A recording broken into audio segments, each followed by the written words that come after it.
into positions of hopelessness and helplessness. The government gives them the drugs, builds bigger prisons, passes a three-strike law, and then wants us to sing God Bless America. No, no, no.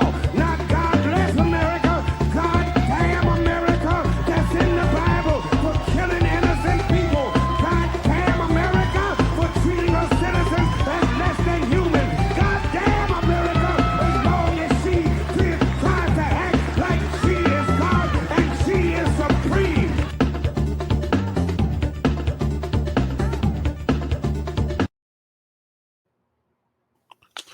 Okay, hello everyone. Welcome to the show. I'm Jake Flores, and I'm joined today by our pal Gabe Pacheco from Halal Cartels and from comedy and stuff like that. Gabe, what's up? Hello, welcome to the show. Yo, so happy to be here today, Jake Flores. This is a coast to coast meeting of the minds. How are things in Los Angeles going for you? Well, in sunny Los Angeles, it is 10:30 in the morning, which is outside of my usual range of being awake. So it's nice and early, and it's kind of nice actually to Yeah, it's be up like this early.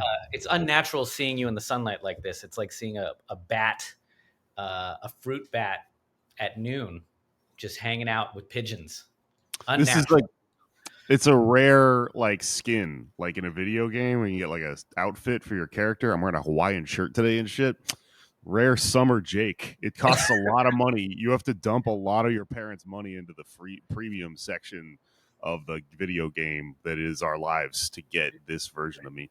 Sure. You look. This is like the after picture for an antidepressant commercial. Right before the screen scrolls to like all of the might cause your colon to melt, Mm-hmm. like And it is. side effects. That did happen, so it's correct. And also, I'm still depressed, but that's also probably true of the medicine. So very accurate. How you doing? How's New York City, baby? I feel pretty good. You know, I was doom scrolling a little bit before we got on this, and I just saw this post. I wanted to give a big shout out to one of my favorite Soviet soldiers, Ludmila Pavlichenko, who was a sniper in World War II. And it was her birthday recently, and she ended up with 309 confirmed Nazi kills. So that's one way to deal with fascists. Shout outs to an absolute queen. And those are just the confirmed. I saw that. There's like a video of them interviewing her, and she said the guy's going, "You killed 309 men," and she goes, "Not men, fascists." That's right. That's right. She lived for the pink mist. So and you know what? We are. I think that's something people need to think about. Is like you are your role, you are your function in society. So if you decide to take a job as a fascist, you will be treated as one. Yeah, and that's why the all of the when they try to co-opt sort of like lefty sounding defenses as like, oh, you're discriminating against police, you're no better than racists or whatever. That doesn't count because you are not actually a police officer. It's not a part of your skin. It's not an innate quality. That's the thing you're doing. It's different. Yeah. We can all be good people, but the jobs that we have, if they're bad, that is the function that you're playing, almost like a skin in a video game, right? That's right. You can just take it off and put on the Hawaiian shirt one and stop being a fucking ICE agent. Yeah. Hey, Cab, all cops are bastards. Does this mean you're born a bastard? It means being a cop makes one of you.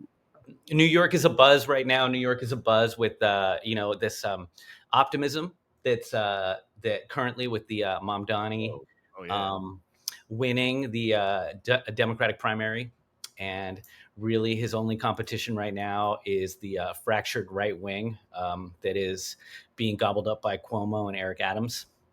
And so, and Curtis Sliwa, don't forget about him. Oh, sure.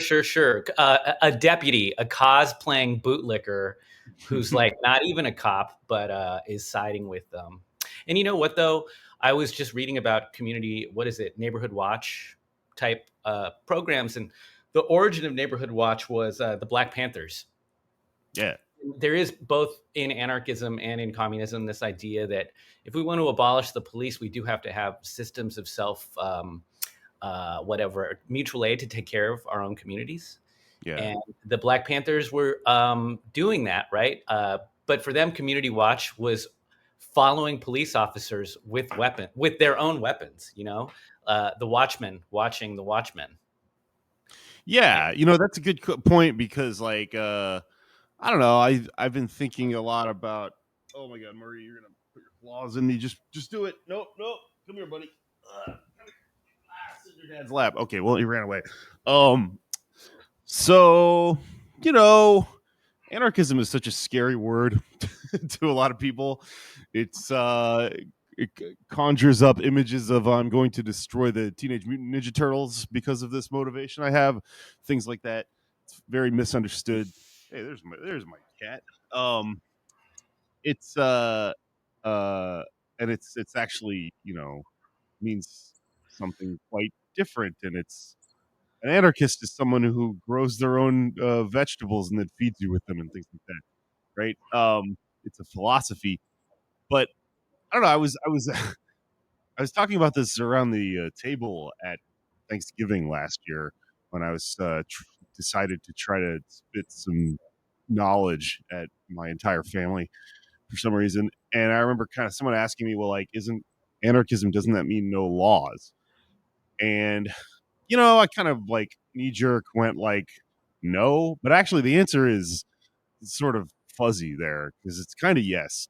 But the thing is, it's not like suspension of laws so that you can just like loot everything and do the purge and form into a Mad Max post-apocalyptic gang, and because you're just like you're a guy covered in like chains and you have like one shoulder pad on and a motorcycle and you're like anarchy, right? Sounds pretty cool, make a good movie.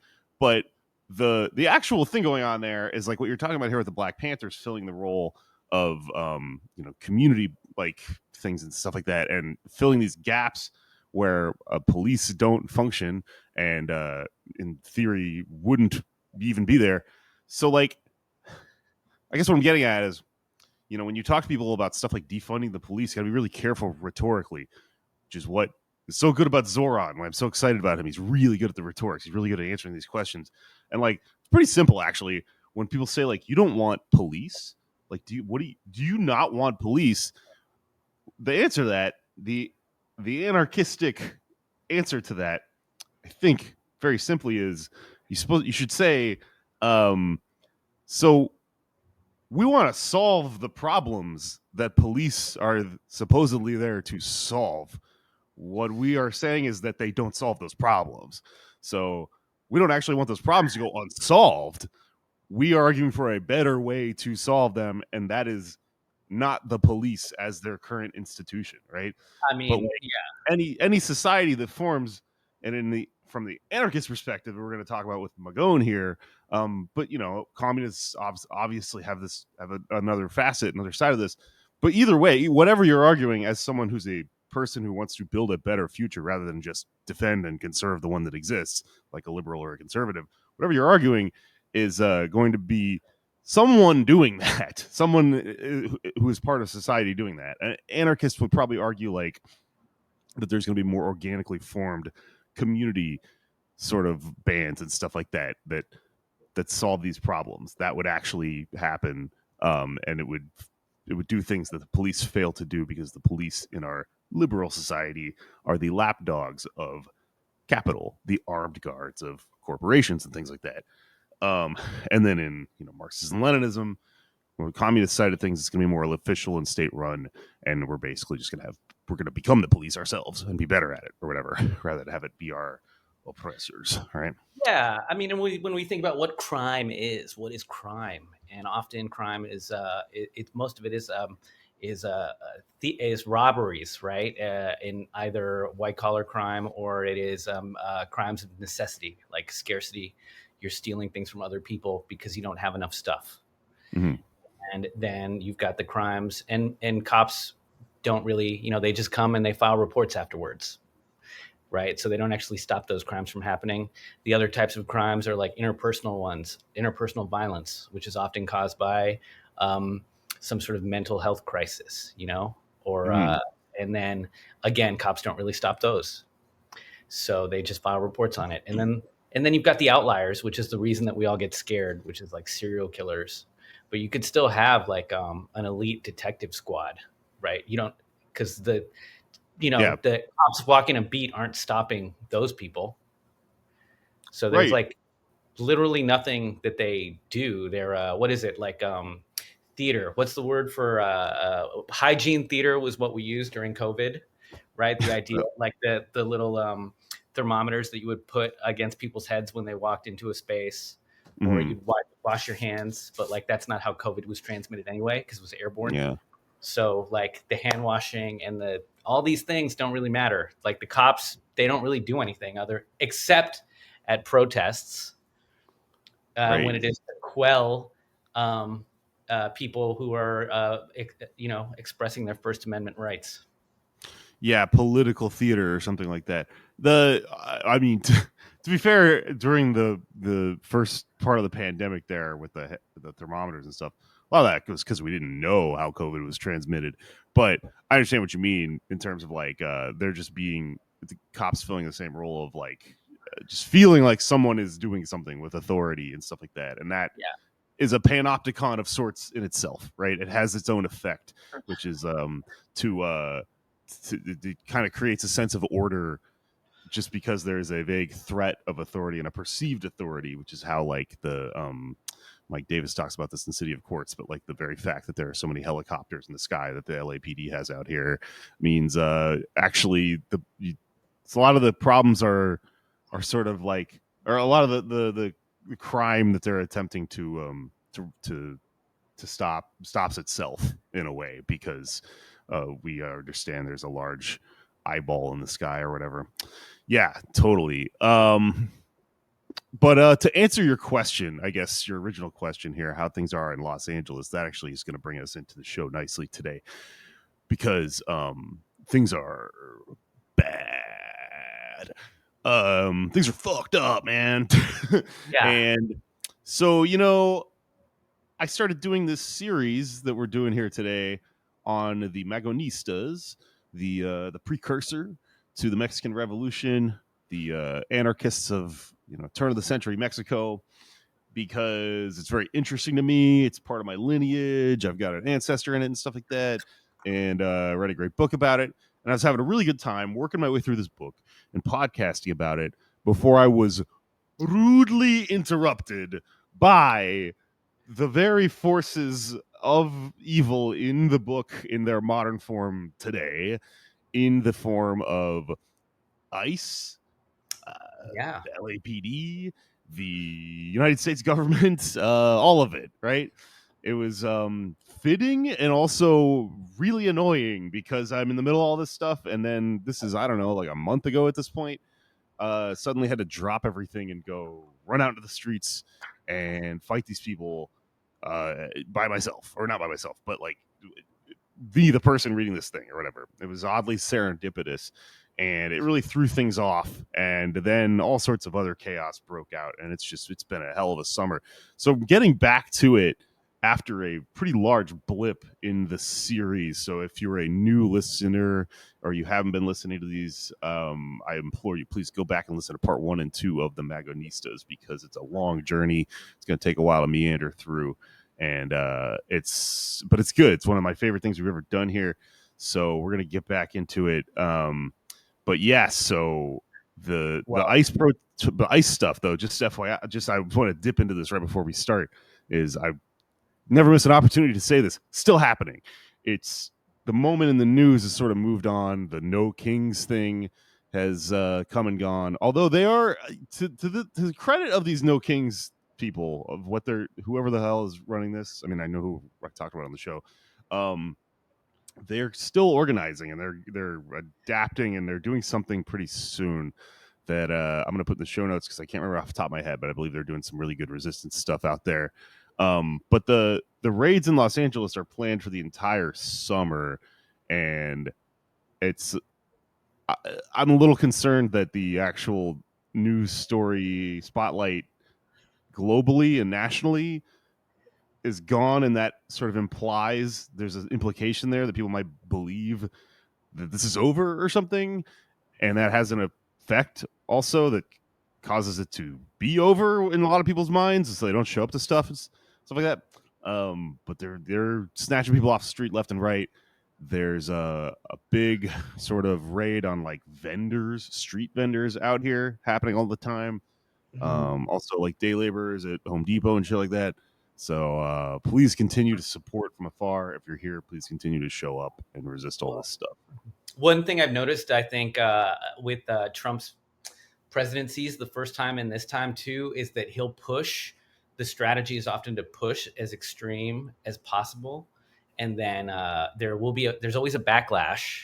But instead of things getting repealed, it's just pushed back to levels that are still more extreme but feel normal, right? So like we've got Alligator Alcatraz, and that might close, right? Because or something might happen because that seems so egregious.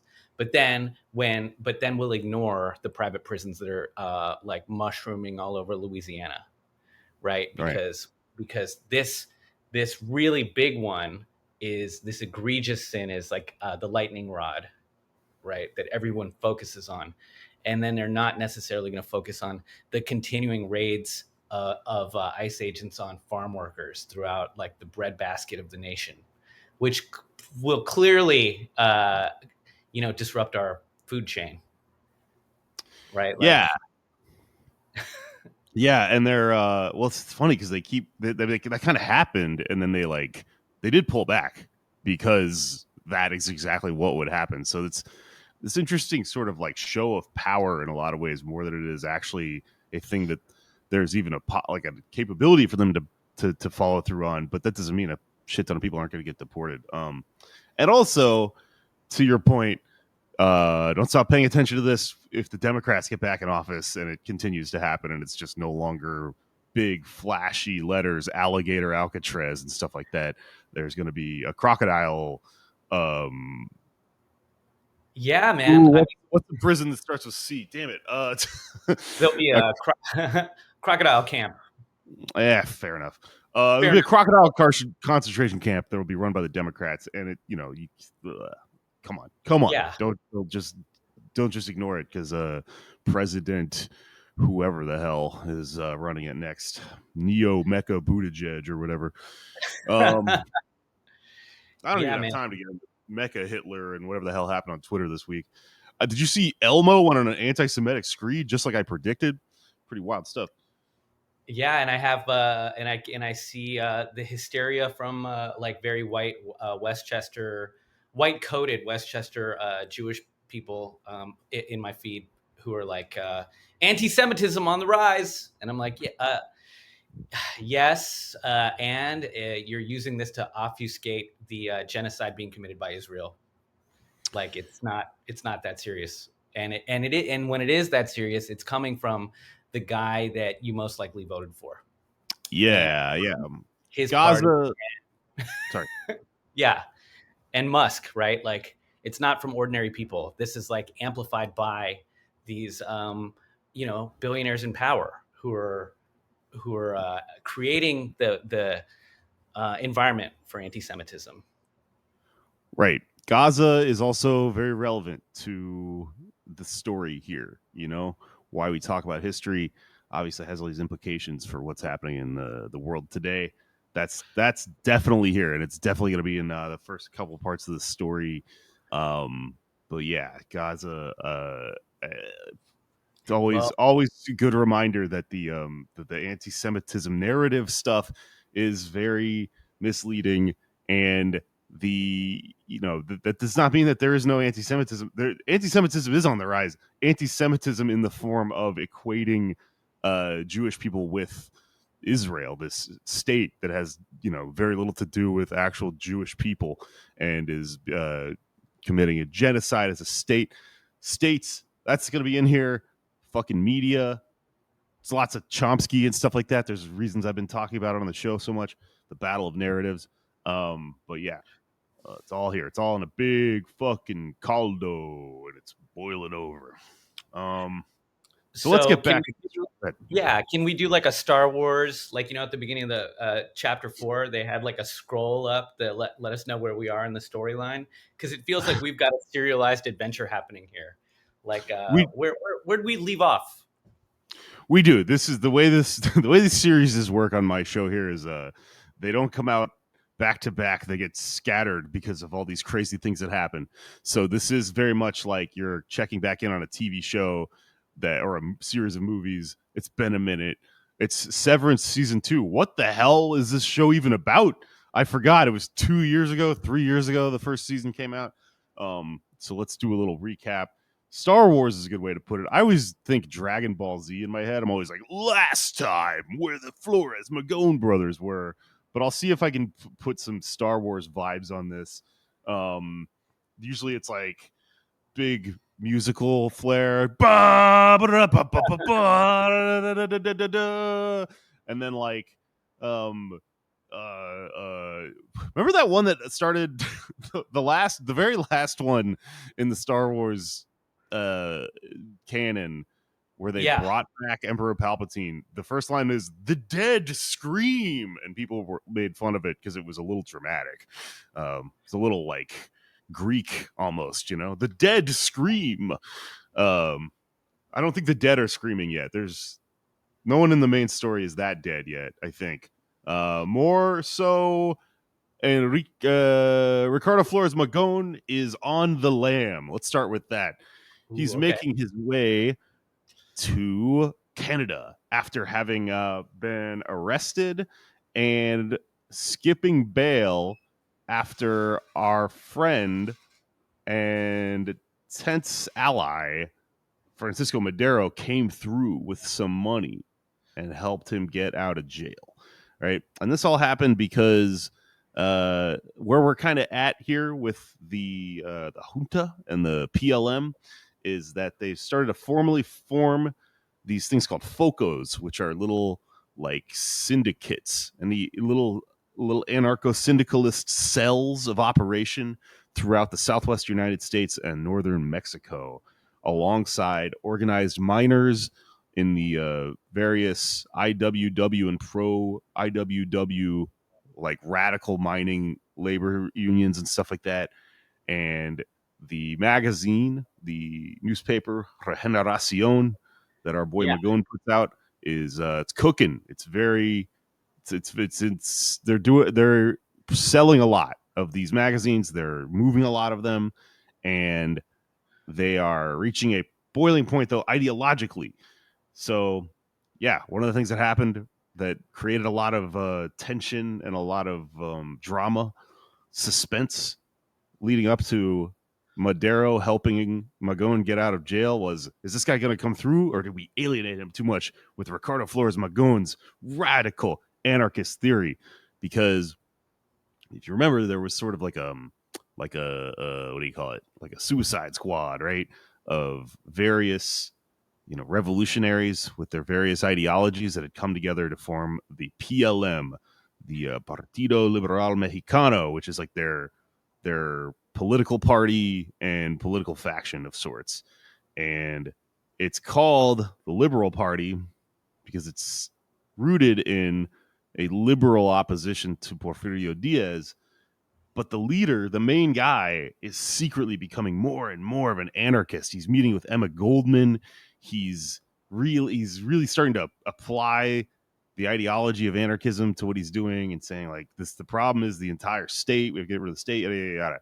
But they're working with mostly people who are on the same tip, but they're liberals. And so their ultimate goal here is that they hate Porfirio Diaz and they just want to have another election. They just want to overthrow him, get another president in. Even if a lot of the questions that are in the air, the reasons that they mostly overlap with our anarchist guy here. A lot of interesting stuff going on because the pieces haven't really been, everything's in flux, everything's in crisis. So Camilo Arriaga, one of his main allies, him and Magone have gotten into a pretty big spat, and they've basically, I think Magone has exiled him. Like, they've argued, he's like, fuck you, you're out of the group, right? You're no longer in the gang, Camilo, because he's too much of a, he's too much of a lib. And also, one of the really cool characters, Juana Belén de Mendoza Gutierrez, who writes the periodical Vesper. She's a radical feminist anarchist. She's also had some arguments with Magone, and so they're all split up too. So things are cooking, but the gang is split up pretty hard. And most of the core Magonistas, your Sarabia brothers, Juan and Manuel, and Enrique, I believe, are in St. Louis still, which is where Magon had sort of fled. I think that's I might have got a couple details wrong there, but that's basically the lay of the land. Is the operation is still happening, largely based out of St. Louis, a little bit San Antonio, and a lot of people are moving around and stuff. That's part of operating the whole PLM. But the main guy, Ricardo, he's up in Canada. He's in Montreal, and yeah, everyone's been scattered, but they're still functioning. So much like a TV show, right? This episode is going to start off, or this stretch rather, is going to start off with like, I would explain this as something we see in like modern prestige TV all the time. That's a really clever, creative flourish where we've been watching this show for a few episodes. We've established a universe and a bunch of characters, and then suddenly there's just a side episode that is an entire other story all to itself, seemingly unconnected, right? Wait, I've been watching Last of Us and watching my hunky Silver Fox Pedro Pascal character have this burgeoning friendship with the little girl with the huge face that everyone's mad about on Reddit or whatever. And I'm starting to like these characters. Whoa, wait. Now I get an entire episode that's just about Nick Offerman being gay and madly in love with another man in the post-apocalypse that has nothing to do with my main characters. What's going on, right? Yeah. Or The Wire season 2, where you're like, why am I hanging out with these dock workers? The whole season, just dock workers.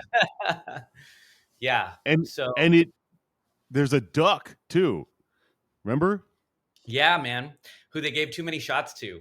R.I.P. Ziggy should have been reported to animal control. And the thing about the Sabatkas in that season is that, you watch it and at first you're like, what does this have to do with anything? And then the beauty of storytelling is that you go, oh, it has everything to do with The Wire, because it's about Baltimore and America and the economy and stuff. So the thing that will fill that role today is the story of the Battle of Cananea, or it's kind of referred to as a battle a few times here. It's kind of a battle of Blair Mountain, kind of like labor dispute sort of thing that gets out of hand.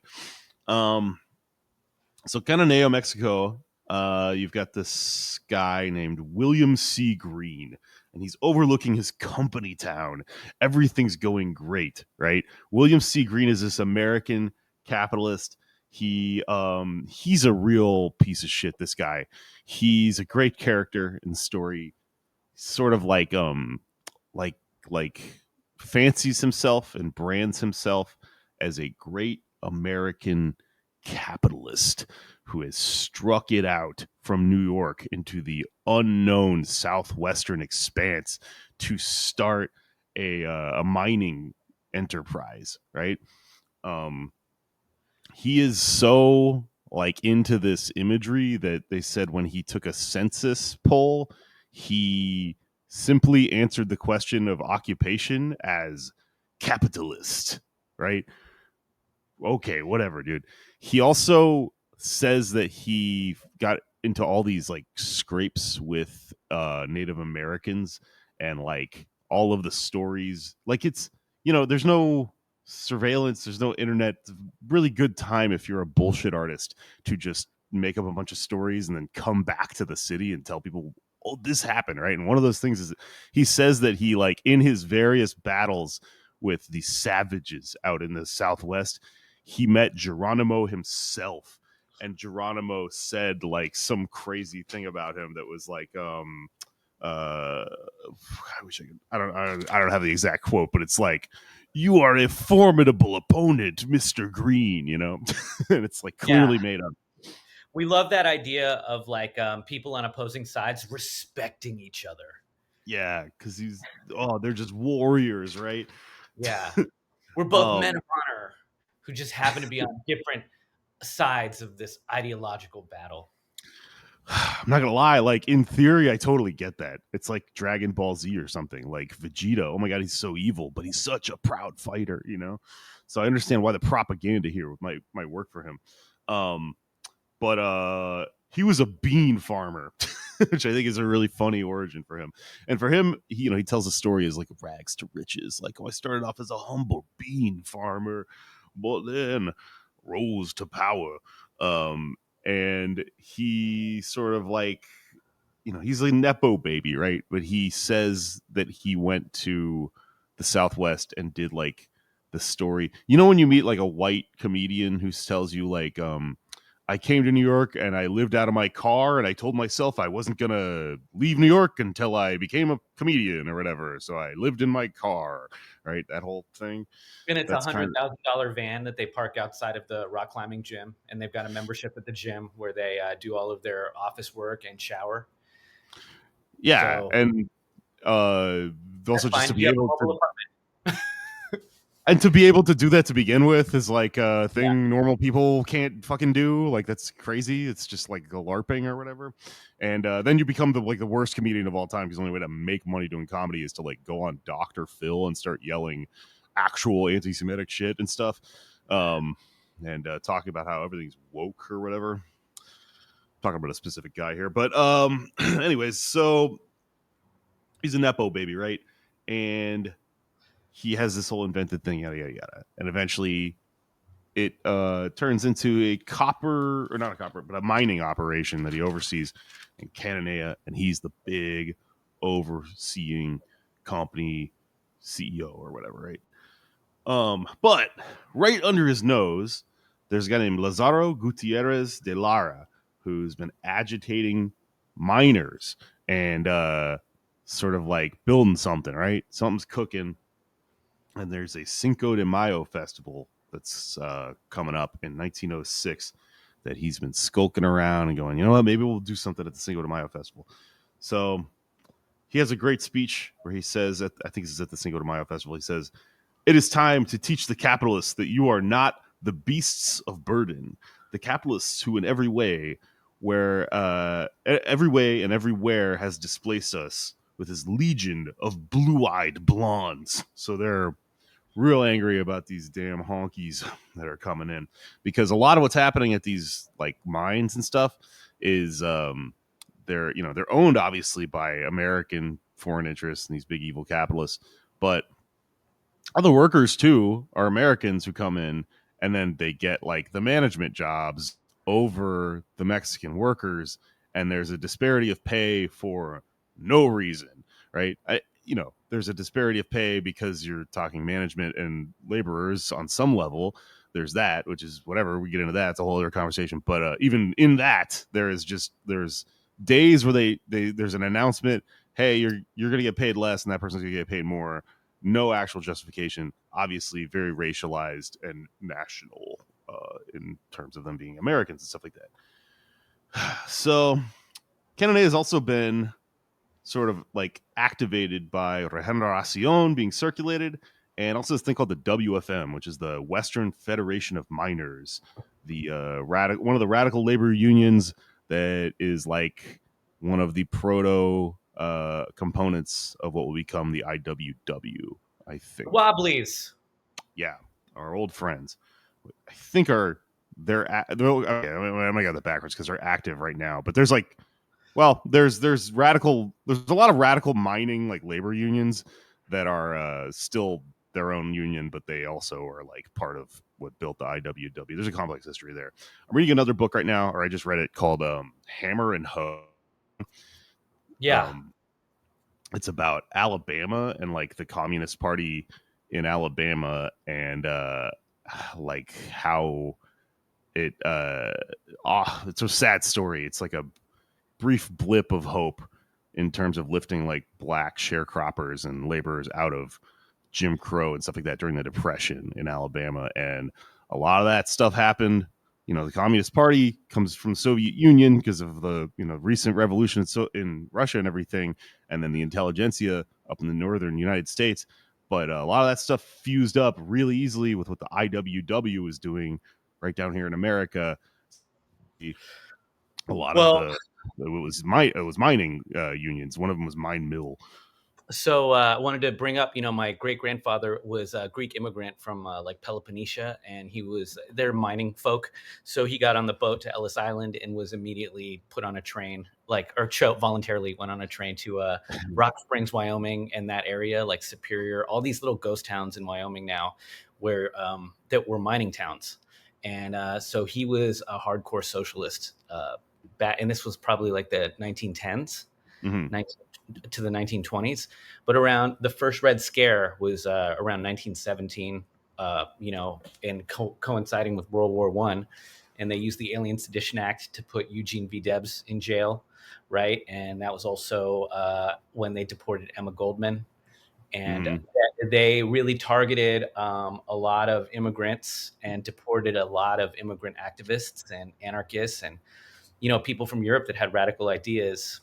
And like that echoes today with like, the deportations or, Mahmoud Khalil is like I think an example of similar, similar trends in U.S. history. Yeah, it's all happening again. Repeats itself, yada yada yada. So the WFM, the Western Federation of Miners, they had been organizing a lot of the Mexican miners and organizing also like mixed groups of laborers is a big thing. It's a big thing in the story in Hammer and Hoe, and also in stuff like this. Is it breaks the color line in a lot of ways, and that thing that they use to control workers, right, is to pit them against each other, right? So it's very important. And they also advocated for rifle clubs because the way there's a lot of quotes in these stories because like this part of history, everyone is they're just a character in a movie. It's so crazy how these people talk. But one of the WFM said that they wanted to hear the inspiring music of 250,000 armed laborers, music of the rifles, which I think would actually sound like pretty bad music in my opinion, right? Not that I don't love people having guns, but just like clock, clock, clock, clock, clock, clock, clock. They all kind of make the same note, right? Yeah, we need more John Brown gun clubs. We need the John Brown gun clubs and the organized workers to saw off the ends of their rifles at various different lengths so that they operate like a woodwind instrument. You understand? That's right. That's right. These gun clubs need composers and a music theory praxis session. That could be my job. I'd be the composer. I stand in front of a bunch of people holding rifles and I conduct them and they shoot bullets. It sounds very thrilling in my opinion. So, the IWW and the WFM had been operating in southwestern United States, particularly in Arizona and places like Bisbee and Douglas, which we'll get to. There's a really good story about them just like rounding up, like the company towns just sort of rounding up a bunch of wobblies in Bisbee and just like shipping them off into the middle of the desert that I'll probably get to at some point.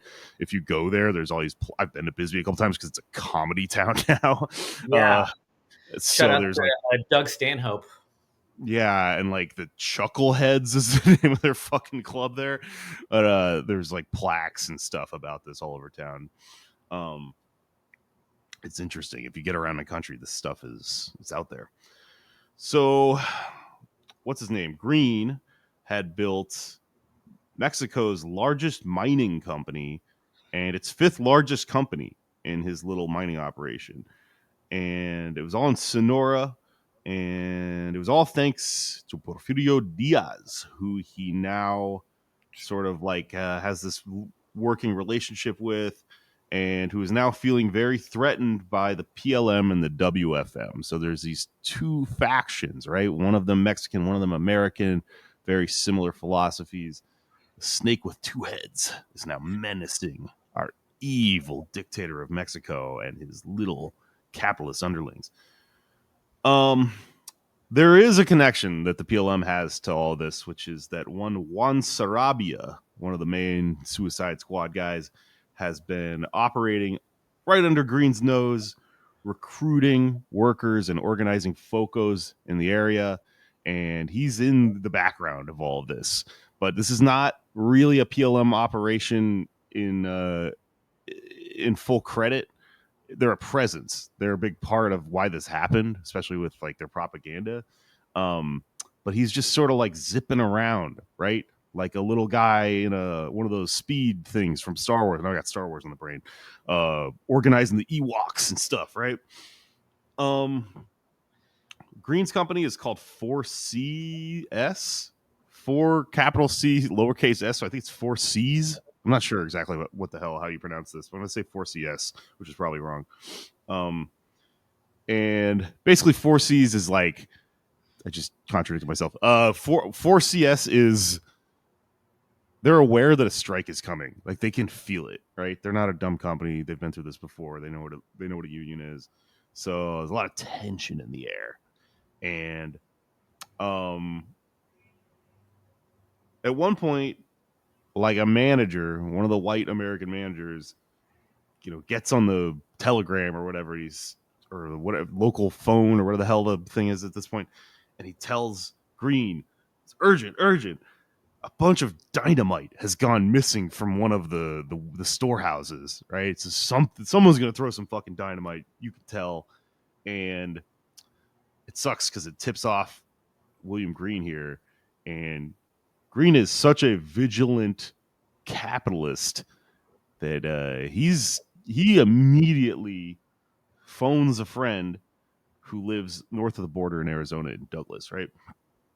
So he has a friend who runs this thing called the Copper Queen Company Store, and that's like a guy who he did business with back when he was a bean farmer on his way to success and becoming, the big mining company guy. So they're old compatriots, and the Copper Queen Company Store used to sell his beans, right? So he's like, this guy I can rely on, and he tells him, I need like to raid your store. I need to clean you out. I need a bunch of guns and shit because there's about to be a strike at my mining company down in Mexico. Yeah. And he takes a private rail car as fast as possible, which I guess is the thing you can do if you're like an old rich guy at this point. Is like, get me on the private train and step on it. I need to go to Arizona to get a bunch of guns for my bean friend or whatever. Yeah. So the entrepreneurial Excella. Yeah. Like skipping the line at the airport with Clear, but for railroads or whatever. He gets there and he buys all the guns and all of what are referred to as dum-dum bullets, which is like a type of bullet that's particularly ravaging when it hits the human body, right? People, yeah, I think they fragment. Yeah. So it'll like kind of spider web out into your body and leave a giant crater in the back. Yeah. So he gets those because he intends to kill some workers, right?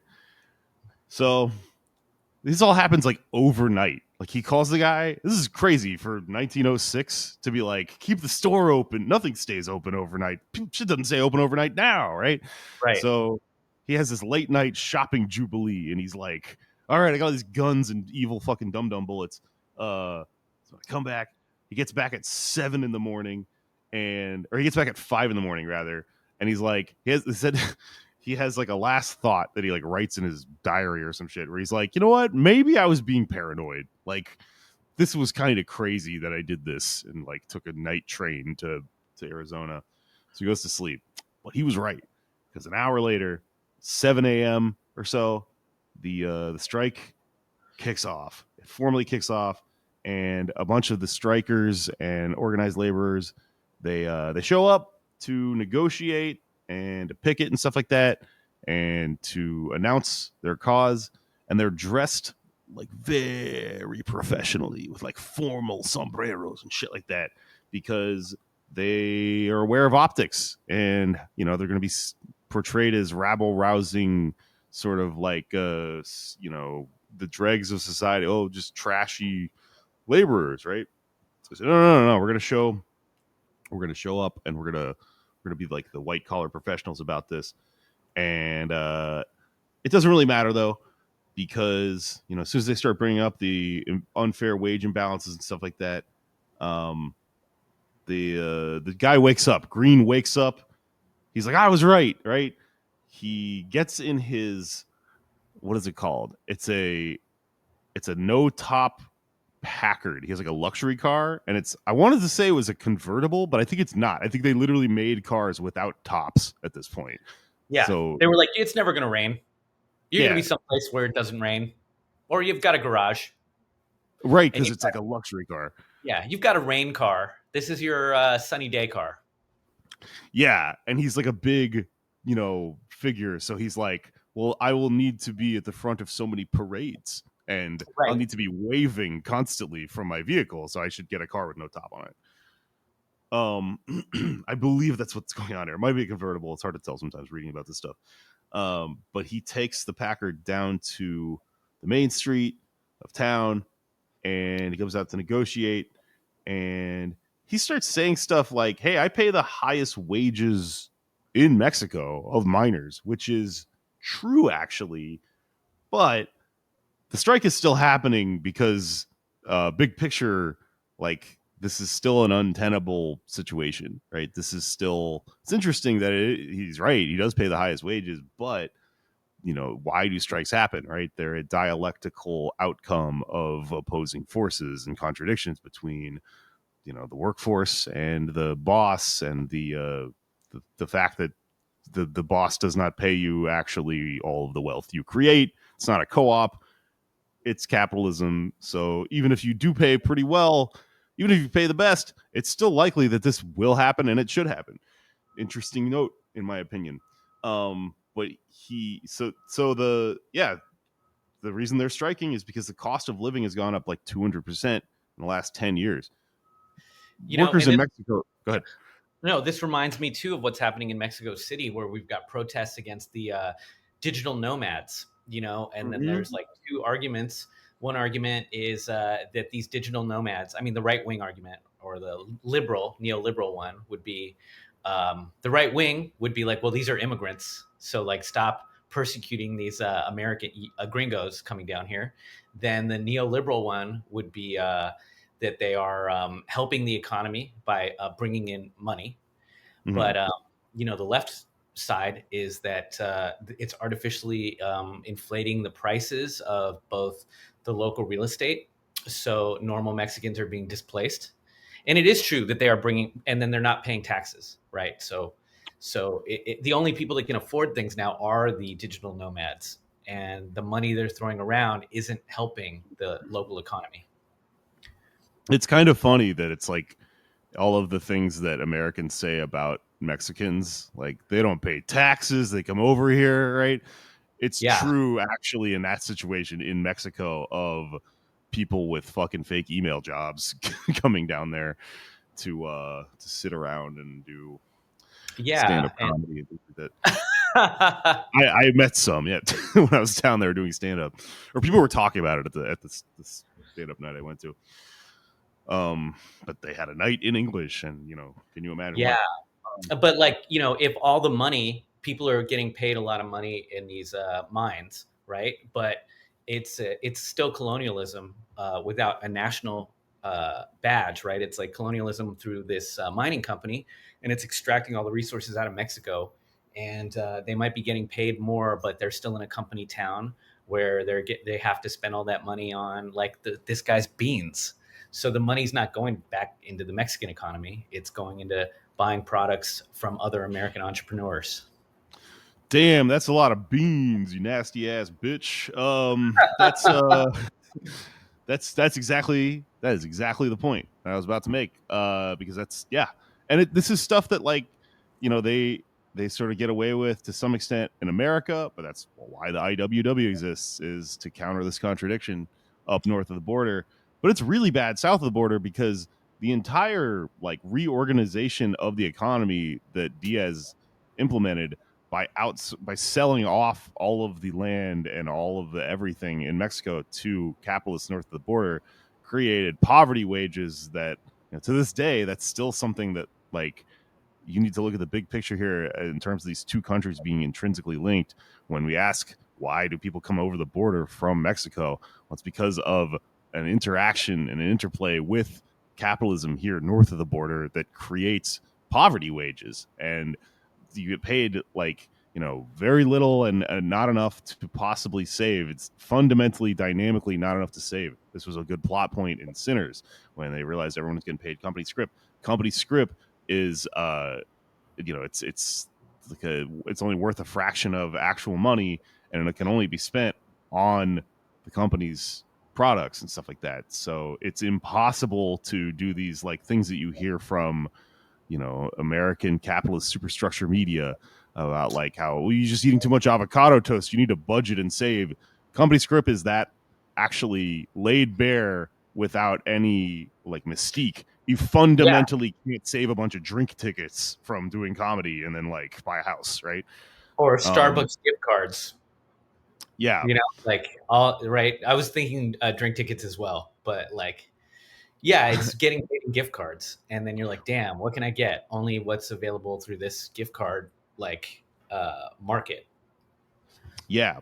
The reason I drink tickets came to my mind is because William C. Green's company script was little green boletos, little green tickets with his face on them, which is so funny to me because he's like, I don't know, it was whenever these guys put their own face on their money, it's like very funny. But a ticket also is just like a little like, you can get one well drink with this at uh the Green Company bar for other customers and stuff. At the Crocodile Cantina.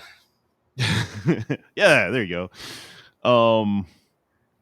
So, and the funny thing about this, the fucked up thing about this is that the system of selling company script or paying people in company script was technically illegal in Mexico.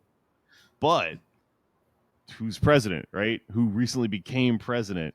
Porfirio Diaz. So everything is corrupt as hell, and he lets stuff like this slide, which is a pretty egregious crime, but doesn't matter, right? So there's a strike leader named Esteban Baca Calderon who confronts the Green Men, and they start to argue, and Green's men, he's got like kind of his right hand guys guarding City Hall at this point. These two guys called the Metcalf brothers, and they bring out the fire hose and they tell the striking workers like, listen, we're gonna fucking spray you, we're gonna start shooting too if you don't back off. And Calderon doesn't back down, right? So there's a scuffle, there's some charging, right? And there's some gunfire, and it's impossible to say who shot first, right? But it doesn't matter. A few minutes later, after all the shooting's over, 3 miners are dead. The 2 Metcalfs are dead, and they're dead, each one of them with a miner's candlestick jammed in their fucking back. So cool. And the lumberyard is on fire behind all of this. And it's a lumberyard, so it's full of wood, and it's going to be on fire for a long fucking time through the entire aftermath of the scuffle here, right? So, sorry, that was at the lumberyard. The miners then marched to City Hall for justice for the slain workers, and Green's men gunned down the marchers en masse. And there's this guy, Green's company doctor, who's a U.S. consul, also named J.W. Galbraith. J.W. Galbraith gets on the telegram. He runs to the little clicking machine, and he starts clicking away so hard. I've got to tell the American government about what's happening here in Cananea. So he starts sending all these messages to like Secretary of State Elihu Root and the Secretary of War and all these people that he has contact with. And he's telling them that that Mexicans were slaughtering United States citizens and destroying property. And this narrative takes off in the United States papers, even though this is all in reaction to being paid poverty wages, essentially one step removed from slavery. You were doing this as a worker because your life is being threatened, right? You're like, I cannot continue to live on these stupid boleto tickets with this guy's face on it. But they always obscure the reason for the actual protest or strike to begin with, right? They try to paint a narrative that these are just unruly rioters. And I wrote in my notes in huge letters, sound familiar? With question marks next to it. They're burning the AutoZone for no reason. Right. Yeah. There's like a turn of the century steam powered Waymo that's been set on fire. There's a really cool guy standing on top of it. Self driving Model T. And why would they do that to that nice Model T? So in the US, the United States starts to get xenophobic about this, like various towns in the Southwest. They start to organize, these Minutemen style militias and stuff like that. And this hysteria about the unruly, people in Cananea, the unruly Mexicans, really starts to take off. And I think it's interesting to track these like notes because, part of the story that we've been talking about is how there aren't even really laws against immigration, at least for Mexicans at this point. It's all anti-Chinese because of the the history of the building the railroads and stuff like that. So a lot of this stuff the origin is here, and then you see years later modern American shitheads argue as if it is an eternal fact, but it's all been kind of a bullshit narrative to begin with, right? It's all the fault of capitalists. Yeah, and when it comes, like, how we were talking about on the Magone side, how there's like splintering in the group ideologically. There's splintering among the masters of capital as well, like in Texas and in California and in Arizona. The large landowners who needed cheap labor 100% wanted to continue to keep Mexican free flow of labor, a circular migration. And they still felt they were still white supremacists because they were like, we are basically running plantations, but we need cheap labor. And then the other branch of like settler colonialism that wanted to have it be all white land were pro borders, right? And they were pro like the Texas. Both used Texas Rangers. One was using Texas Rangers as like almost like Pinkertons or like labor to like discipline labor, keep Mexicans from organizing. And the other side was using the Texas Rangers as like the Klan almost to like lynch and displace them. Yeah. Yeah, it's interesting. There's like splits like that even but on both sides of the same side. Yeah, I mean, that's like now among Trump's, people, right? There's the splits between like the techno feudalists that would be like Palantir boys and the Musk boys and Peter Thiel. And then on the other side, you've got like Bannon, and Bannon would be that sort of xenophobic, like white nationalist, but with like to the exclusion of all other peoples, right? And who's the bald guy who's in charge of all of our Steve Miller, right? Miller and Bannon are that like white nationalist branch that is more xenophobic, and then the Elon Musk's equally racist, but want to be globally interconnected to continue to extract value from black and brown people. Yeah, and it's interesting because Elon Musk at various times will engage in sort of like border hysteria. Like he famously went to Eagle Pass, which is where a lot of it's a border town that a lot of people pass through. It's where my family came through. And he wore a cowboy hat wrong. He wore it backwards because he doesn't actually fucking know what he's doing, and he's just dressing up like a cowboy. But at that point, when it came to like Mexican like laborers, like largely kind of proletarian laborers, has no problem exercising this concept of like we need to keep a certain amount of people out of here. It's a bar, where at capacity America's fire code is full or whatever. Yeah. But then when it comes to like these more professional class things, his vision of this is like no, that doesn't apply here.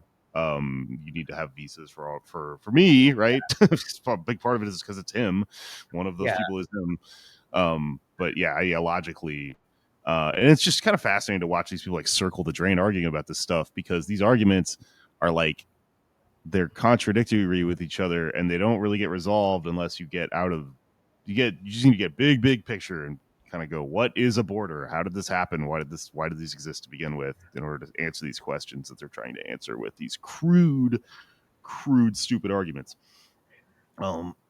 So let's see. The U.S. military started organizing at the border, and Diaz opposed U.S. intervention. So something really really relevant to what you were just talking about happens in my notes here, which is that it almost looks like the United States is going to invade Mexico on behalf of its corporate interests, which is a thing that the United States loves to do, right? But Diaz is he really doesn't want this to happen. It's bad for his image. He doesn't want it to happen. It's bad for his power too. But he's in a precarious situation because he plays nice with the United States government, right? Because he became the that person who's in their pocket, and that's where all of his power comes from. And end of the Mexican-American War, the treaties and everything, he's going to take advantage of this like relationship to his advantage, right? So the U.S. Let's see. So this is happening, and he figures out a way to kind of get around this potential like powder keg, right?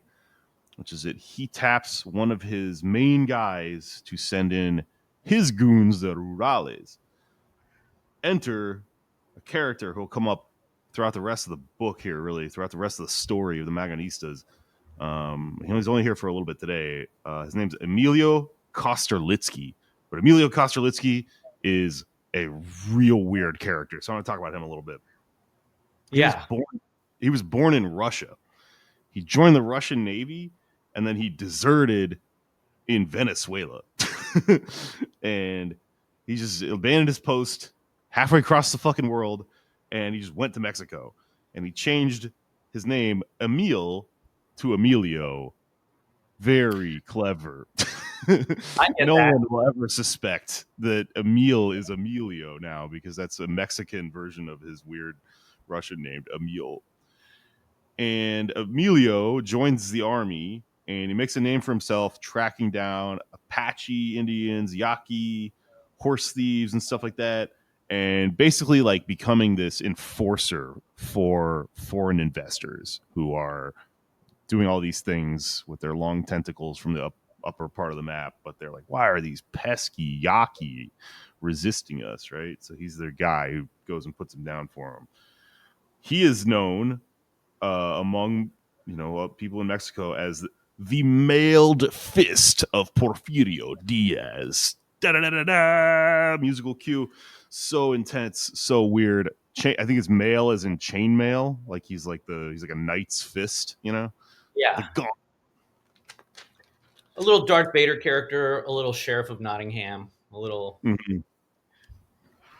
just like Destro, maybe, for all of our G.I. Joe fans. Never. I know that is a G.I. Joe guy, but I was never into it. Can't help you.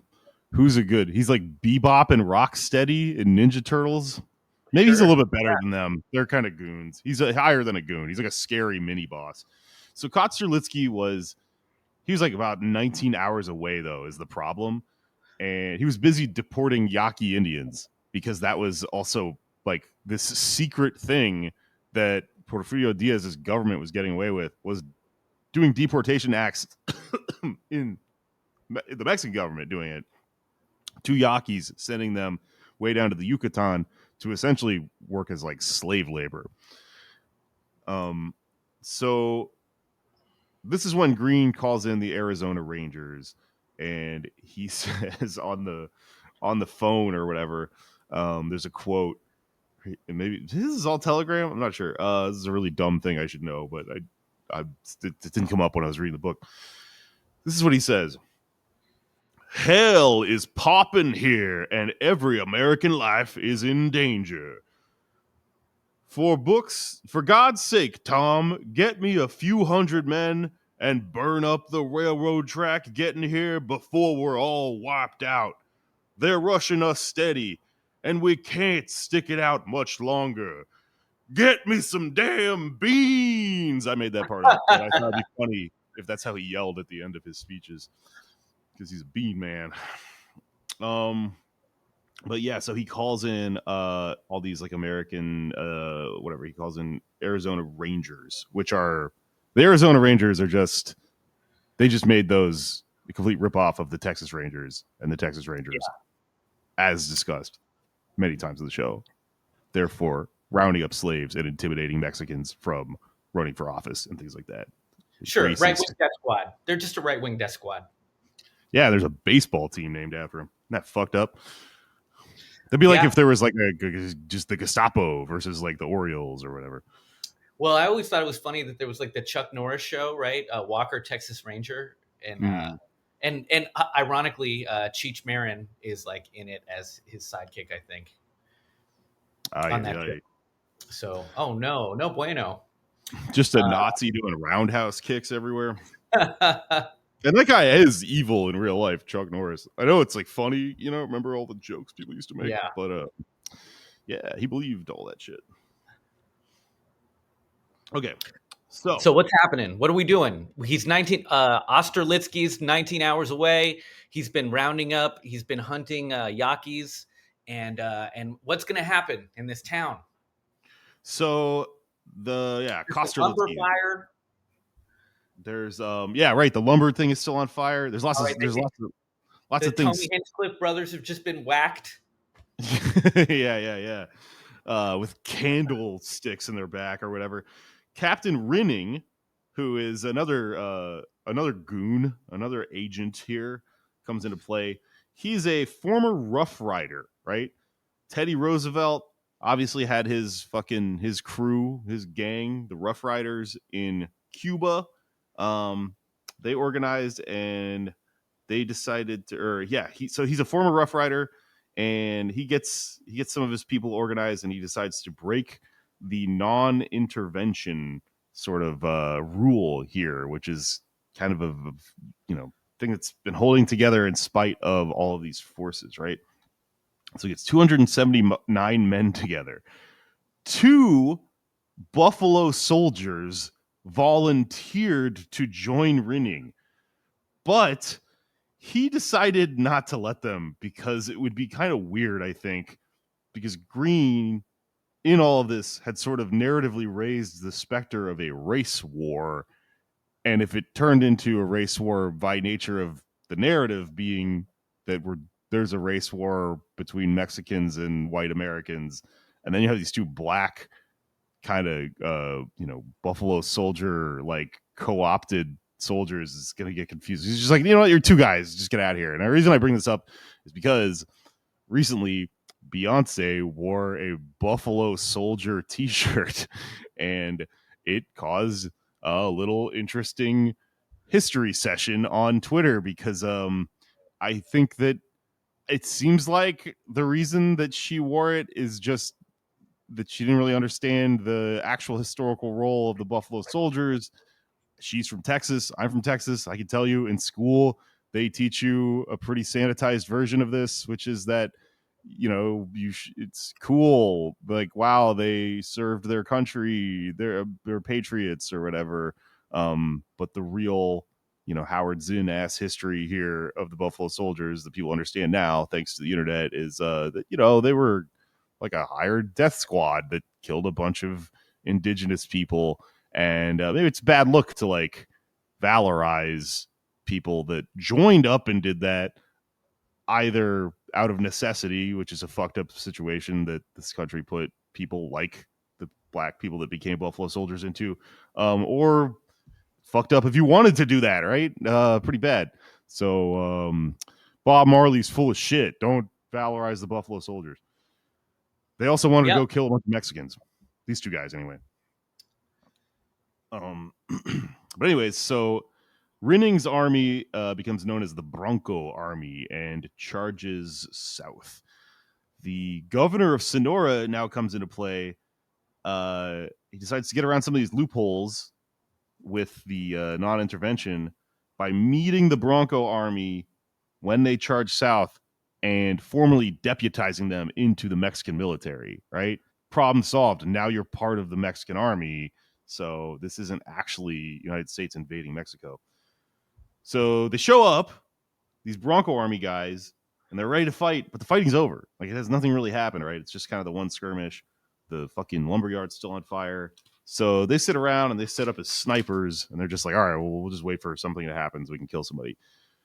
Then William C. Greene rides into town in his no-top luxury Packard with the governor, the guy who did the deputizing, who's named Rafael Isabel, in the back seat. This is where Isabel is. And I thought the imagery here is very funny.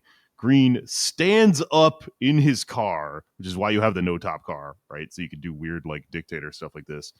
He raises his arm and he delivers a speech about how he can't pay more than he makes. You're already getting paid the best pay that capitalism could afford me. I'm such a benevolent capitalist, right? I'm your boss. I'm a good guy. And someone just loudly asks a question about, well, how if that's true, why are you paying the white workers more than the Mexican ones? And he just doesn't answer it and drives off as if my work here is done, right? Very funny. Kosterlitsky shows up and he orders the Bronco army out of town. He arrests the strike leaders, and everything kind of ends here, right? So Lazaro Gutierrez de Lara, the guy who originally kind of incited all this, he accidentally he gets arrested, and then because everything is like telegraph communication, Diaz like sends a telegram. The fuck am I saying? He accidentally lets this guy out because he gets confused and he thinks that it's going to cause like a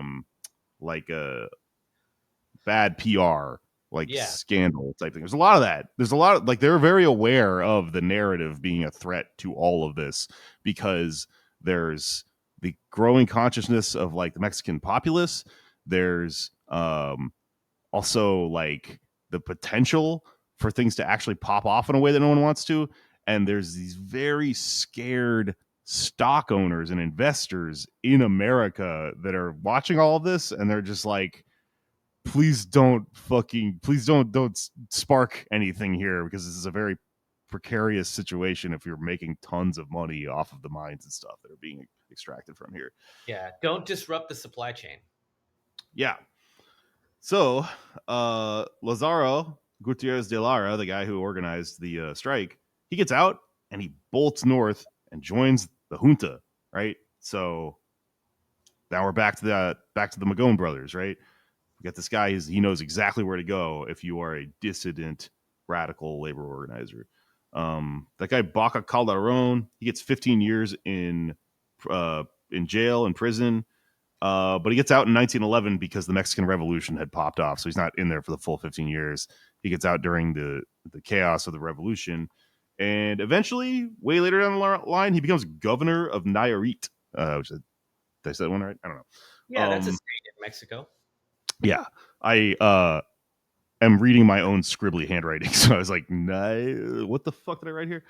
But yeah, so this is someone who was a prominent person in Mexican politics, part of this here battle, right? The aftermath is 4CS stock plummets. Mexican citizens are now aware that Diaz had both allowed U.S. troops to invade Mexico and couldn't stop them. So this is really bad for him because they're like, wow, okay, this guy did that. So there's growing sort of consciousness of him being a dictator. But also they're like, so if he starts some shit, he's not that powerful. So the paper tiger facade is starting to fall here, right? That's right. A show of force is sometimes a show of political weakness. Yeah, totally. It's like a gamble on their part. The narrative of all of this is disseminated in Regeneracion by none other than Ricardo Flores Magón. he's clattering away at his typewriter, right, taking advantage of the situation and spreading consciousness about about the paper tiger falling away here.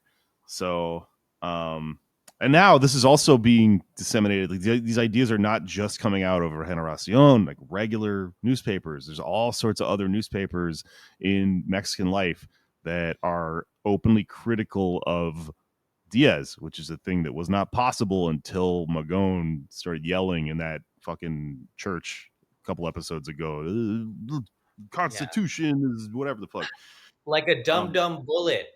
Magon was the bullet entering, and now things are splintering out, and we're seeing the consciousness spread throughout the body politic of the Mexican state. Beautiful metaphor, Gabe Pacheco. The PLM wasn't really the main organizer here, but there's all these people in play: Diaz, Green, the Pinkertons, who are hired by William C. Green.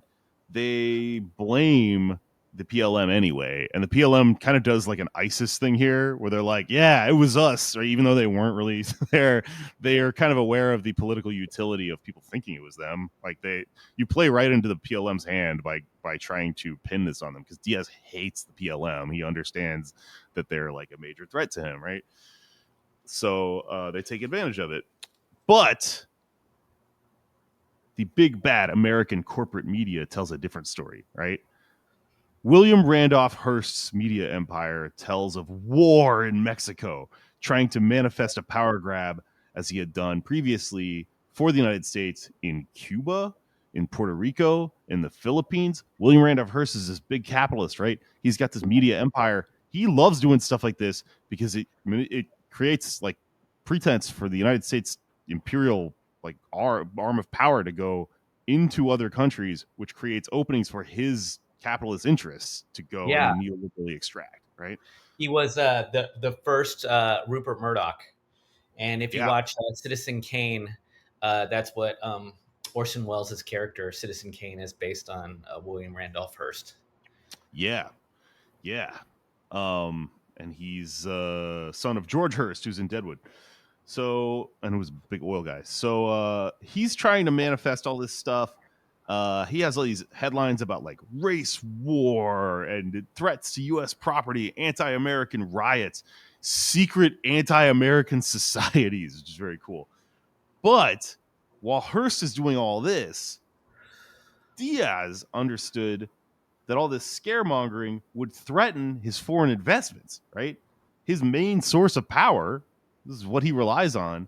So he's like, William Randolph Hearst, shut the fuck up. Like, I'm trying to keep these people happy. I don't want them to get scared and pull out their investments because they're worried that a war is going to pop off. So he hits up his friend, Harrison Gray Otis, who's the owner of the Los Angeles Times. He's from old LA development money, right? And he hits him up to counter this by calling Hearst's story yellow journalism. So there's this narrative fight that's happening like with like three heads right here, right? You've got Hearst kind of trying to instigate war on behalf of the capitalists. You've got the other capitalist interests here trying to counter that narrative so that their investments don't get upended. And then you got Magon and the radical left Mexican media apparatus here, the little independent thing, just telling the story for what it is, and trying to foment uprising, the actual uprising against Diaz. And everyone is kind of looking at the same thing that just happened in Cananea and then trying to craft a different narrative out of it. And I don't know, I just put a note here in my notes to kind of stop and think about that, because like, I just did like a big episode about Chomsky and manufacturing consent. And Yeah. I've been reading about like, I'm finally getting into Theodore Adorno, which is somebody I've been meaning to read for a long time. There's a lot of like, this goes all the way down to the bare bones of like philosophy, him kind of arguing about like objective reality in the 20th century, and how reliable really having a collective narrative is, and how historically ancient philosophy is that there is an objective reality and that we are observers of it. Kind of, there's like subject object stuff going on, and he's kind of talking more about how, like, that's why people had God, is because they needed to have an objective core truth that could be the anchor of every argument, and then you argue around it. But 20th century stuff is more like, you can see here in these battling media narratives, you make reality. Reality is a big unknown soup, and you simply argue between each other as the subjects, So and not the this, objects. I want to But add onto this. Claudia Scheinbaum in Mexico right now is doing a lot of re-indigenizing a lot of the national narrative. So one, sort of protecting objects in Mexico City, and also like adding and elevating the names of the native peoples, like the Mexica and the other indigenous tribes at the beginning of the conquest. And because the narrative before was that it was all told from like more of the Spanish perspective, as the conquistadors coming in to mm-hmm.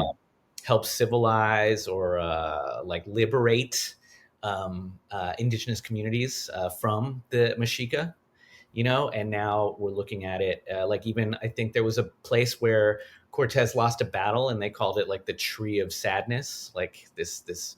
And so like reframe, like, was it sad that these conquistadors got their asses handed to them in this one specific battle, or was it, it depends on who you're telling, whose perspective it is that you're framing the narrative.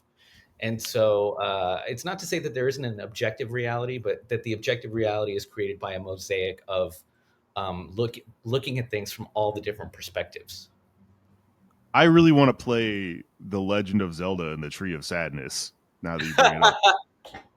uh yeah, so not to get bogged down in philosophy, because it's a very boggy thing to get into, but the question of whether there is an objective reality, and how that really works in terms of human perception, very interesting. And it if that question gets extrapolated into, I think, this historical moment we're seeing of, like, the reasons why there are motivations for mass organized human interests to try to collectively sort of sell their own, this is the one, right? There's a race war happening, therefore yada yada yada. But anyways, I just thought it's very interesting, because the one of the ways that I like to look at this is very much battle of ideas, and I'm always arguing with my really intense materialist commie friends about this, who are like, there is no ideas, they don't matter, man, we just gotta change the base socioeconomic shit, and then everything follows. But it's an interplay, right?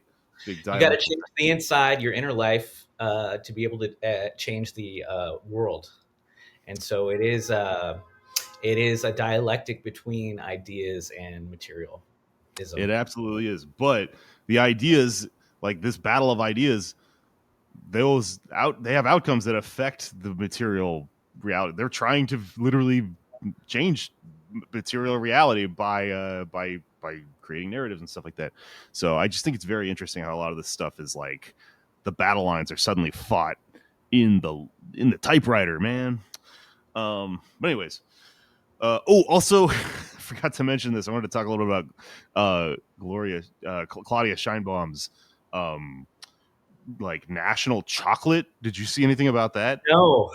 Oh, it's so cool. So Mexico just fucking, I don't know where, the other day announced that they have this like nationalized chocolate bar that they're selling. It's going to be available all over Mexico. That's Yeah. like, it's like $1. It's like a 1/6 of the price of a normal, like, chocolate bar that would be sold by like Nestle or something like that.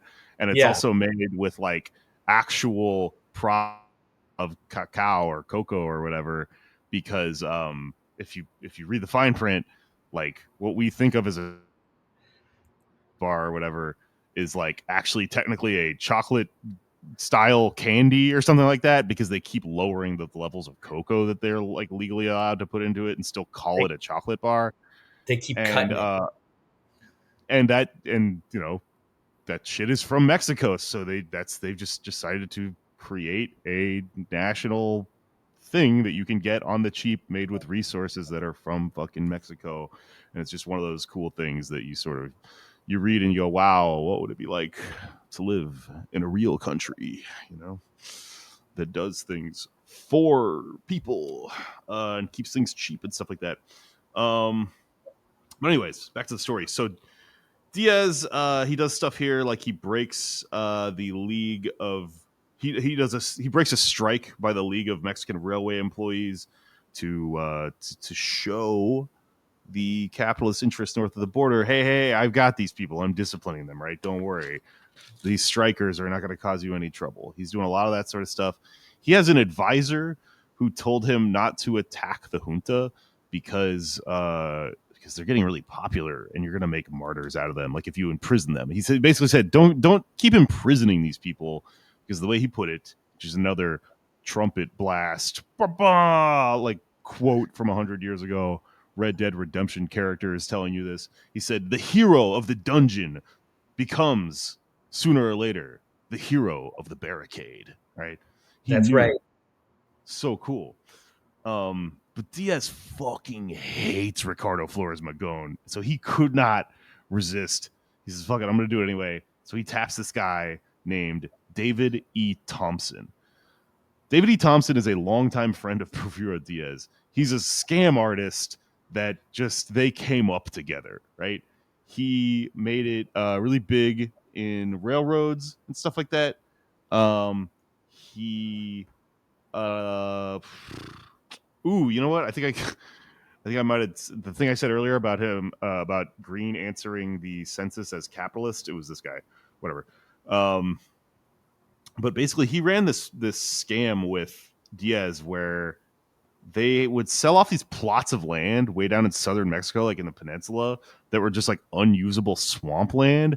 But they would sell them to these American investors, and when they would bring the investors down to Mexico, he would bring them to go have dinner and stuff and meet the president of Mexico, come to the National Palace, and they would just like wine and dine these guys and be like, you're making such a good deal. You're getting it straight from me. Not only am I the president of the country, I'm also a customer kind of thing. This or whatever. is like timeshares, bro. This is like a timeshare pitch. And next time you travel abroad, go to one of those timeshare meetings and you will you'll get wined and dined. And just remember, it's a huge pyramid scheme and scam. But like they'll make you feel like a king. Drink the wine and then leave. Do not get too drunk and buy it. It's literally, but it's like the president, you know what I mean? So it's got to be very confusing. There's a historian who refers to this operation as the tropical mafia, which I think is very funny. But yeah, basically this guy's background, David E. Thompson, is that Teddy Roosevelt had made him the ambassador to Mexico in 1906 after he had successfully implemented this thing called the Monroe Corollary. So the Monroe Doctrine, if you remember, was sort of like a shield that had kept sort of outside intervention from Europe and stuff like that from coming into like Latin America, southern hemisphere, the United southern hemisphere of the Western, whatever the fuck am I trying to say? And it had effectively sort of like kept out a lot of people and but in the process had prevented the United States from doing certain things that it wanted to do imperially. So they had to create these loopholes, one of them being the Monroe Corollary. And he sent Thompson down to Brazil. And when this guy David E. Thompson was in Brazil, he successfully sort of convinced the president of Brazil to implement the Monroe Corollary to allow U.S. intervention in Brazil. And he just barely did this in time before he got kicked out of Brazil for just overt corruption, because he's a incredible scam artist from history, right? So he's taking bribes and shit all over the place. But the fact that he pulled it off, Teddy Roosevelt's like, all right, you're the ambassador to Mexico now because I want to do shit in Mexico. So Diaz agreed eventually to Thompson going, hey, let us do the Monroe Corollary here.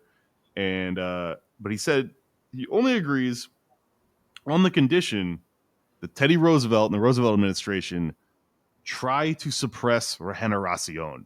So this thing you learned about at some point in high school history, right? The Monroe Doctrine, the Monroe Corollary, the second part of it here, it's happened because Diaz fucking hated Ricardo Flores Magón like that much.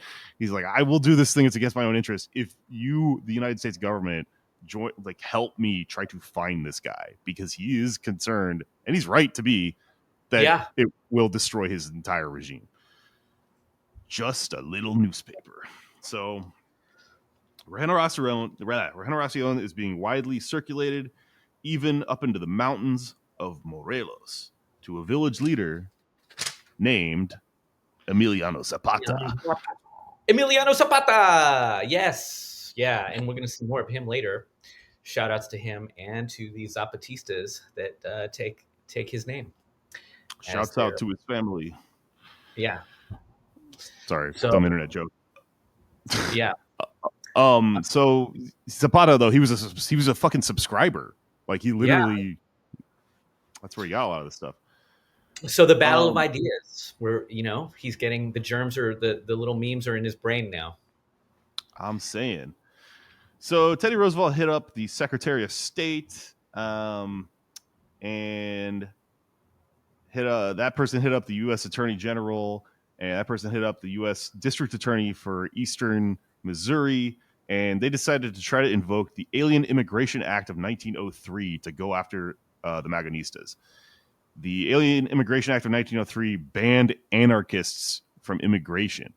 So if they could prove that Ricardo Flores Magón is an anarchist, they could use this law to legally deport him. But the thing is, Magón is an anarchist, but he's, because of everything that happened with his little arguments and ideological sort of kind of consensus within his crew, he's purposely not using that word in any of his writing, and not like telling his full opinions and stuff. Like, he's talking about land reform a lot, but he never talks about how he does want to continue that process into a fully abolishing like private property in the sense of owning land for the use of enterprise, right? Not just owning it, not personal property, right? Read the Communist Manifesto. He's a strategic omissions in his ideology. It's very clever, and it saves his ass here, because they're like, well, I mean, not that they could find him, but they give up. And it's funny because his Justice Department doesn't have a police force, so this district attorney goes and he borrows a Secret Service agent from the Treasury Department, because apparently that's where the Secret Service originated, was the Treasury Department, and back then that's where they work or whatever. So this guy Joe Priest gets hired, and his job is to read like all of Regeneracion. And he like sits there and he fucking reads all these radical zines that I'm sure he's not a big fan of. And he comes back and he says, like, I can't find anything. Like, maybe he's not an anarchist. I don't know. It'd be cool if it radicalized him and he went underground and joined up. Yeah, like one of those FBI agents in COINTELPRO. So he hits a wall, but between Diaz's formal state spies and Green's Pinkertons, interesting, like two things operating in tandem is, official state spooks and then the fucking Pinkertons hired by the capitalist. Eventually, they do penetrate some focos. They penetrate the El Paso foco, and the spy they have is like astounded because he ends up in a meeting that's just being held by Magón himself and like a lot of the people that they're chasing. He's like, oh my God, he's there, right?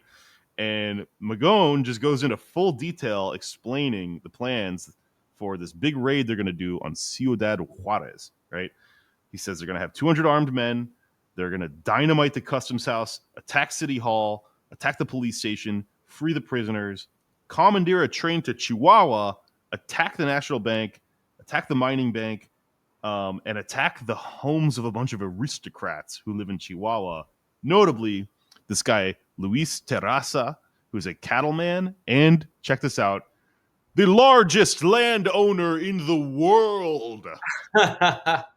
The most landed man in the world at this point. So they're like, we got to go fuck up his front yard or whatever and attack him. Probably whatever, drag him out of his house or whatever. That's the plan, which is very funny. So the Douglas Foco, Douglas is like this town in Arizona that was like a big, like a bunch of different metal companies had smelters in it. It's like a smelting town. Mm-hmm. Sounds sexy. Yeah, I'm sure it smells great. Like a steampunk nightmare. The Cananea town, I forgot. They said that when the fires from the lumberyard were burning, like lead would fall from the sky somehow. I'm not even sure how that works, like chemically, but there's like so much of that shit just flying around in the air in these towns because they're doing industrial era, extraction. The Douglas Focos penetrated, and their upcoming raids were thwarted. They were planning raids on Agua Prieta and Cananea. Um, in Arizona, the Arizona chief U.S. immigration inspector, a guy named George Webb, linked up with the Thomas Rinning, the guy with the Bronco Army from before, and they started raiding various mining camps across Douglas, and they confiscated like a bunch of rifles, ammunition, dynamite, dum-dum bullets, and all that stuff, but also a bunch of IWW and PLM literature, right? And they found a bunch of stuff, a bunch of letters that were clearly written by Magone himself. No, it's like getting the mailing list. I know. They're not supposed to be in there. He's like, "What's up, fam? I'm coming to Chuckleheads in Bisbee to talk about revolution." And Emma Goldman shit. Respond with code fuck Camilo Arriaga for 15% off. Petty. So Teddy, yeah. Speaking of petty, Teddy Roosevelt now has the details, or now he has the departments of War, Justice, Commerce, Labor, and Treasury all on high alert, looking for the revolutionaries. Diaz and the U.S. capitalists, etc., had been convinced that the PLM was planning a 16 raid, a Independence Day, a Mexican Independence Day raid. For some reason, that's a thing that they're really convinced of, right? So now all joint thing is happening. Mexican government, American government, they're starting to pierce the shell here. They're starting to get information, and for some reason, they're really fixated on this idea there's going to be an Independence Day raid. So, and like some people think that might have been a fake story that they planted to throw them off. Who knows? Mm-hmm. So, anyways, like when all this was happening, the stock, like the investors, right, are getting really nervous. And when Diaz, I keep saying Diaz, but Porfirio Diaz did the thing where he changed Mexican Independence Day to the 15th because it's his fucking birthday. So I guess when the 15th came and nothing happened, big sigh of relief. All of the stocks that had been eking downwards, they all surge back upwards. Okay, we're in the clear. You can invest in this shit now. But it was kind of short-sighted because, rounding out to the end here, the PLM and the Focos had no interest in doing this Independence Day raid. It's kind of a red herring. It's fake. But they were doing a lot of stuff, right? They had been growing strong by the fall of 1906. They had an army. They called themselves the Gladiators. They, cool, I guess. The junta solicited support from Yaquis, from Mayos. They got a lot of really, really strong lieutenants from Yaquis and stuff like that. There was this one guy, they called him like the successor to Cajeme, the guy who did the big resistance act a few episodes ago. They had this cool Mayo guy who was like, he spoke Spanish, English, and Mayo, what are the languages? And they did this thing where they